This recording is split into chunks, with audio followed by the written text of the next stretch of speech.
Hello, my name is Braden Birch, and today we're talking about a Tin Man.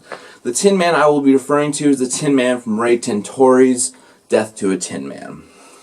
The film is a tragic love story where the main character, Bill, who is despised by the town, falls in love with Jane, the daughter of a local pastor. Bill is cursed by Jane's father and suffers a series of tragic accidents where he loses one limb after another.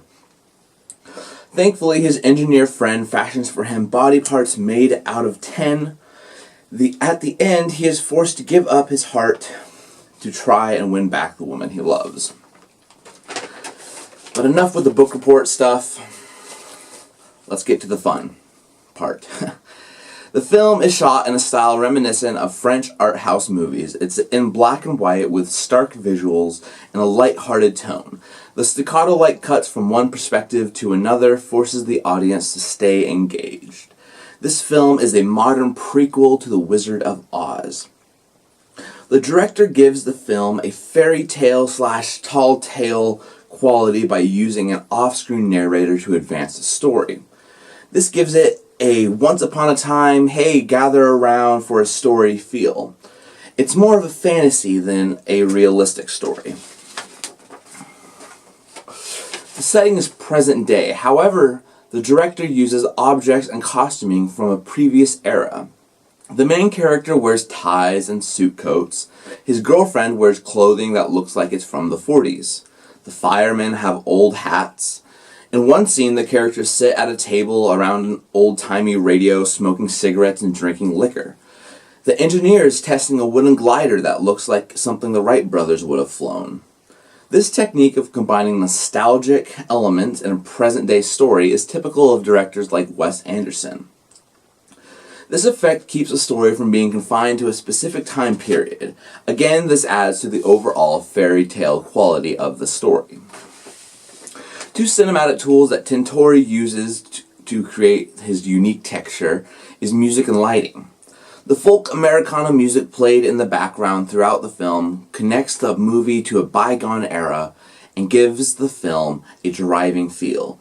It is also a way for the director to manipulate the audience's emotions. Behind the opening narration, we hear an acoustic strumming with harmonizing vocals. The driving and almost western sound feels like the beginning of something epic, something huge. The director returns to this overture for action scenes, such as when Bill goes to put out a fire, and when he saves the heartless meat puppet body from being hung.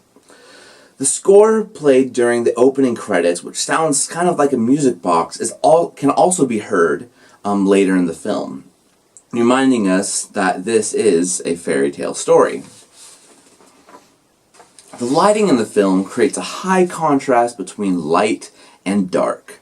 The lighting for indoor scenes is usually directional, either from the front or from the side. Rarely is there any backlighting. This gives the effect of spotlighting the character with the background fading into darkness.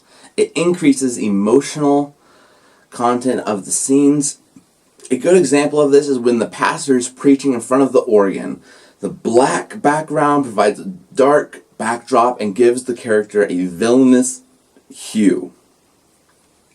Even though the film was only 12 minutes long and obviously made with a small budget, Ray Tintori tells a compelling story. He proves again that a good director needs only imagination and a few cinematic tools. Now, I've seen many blockbusters that, they all blur together, and I can hardly remember any one of them.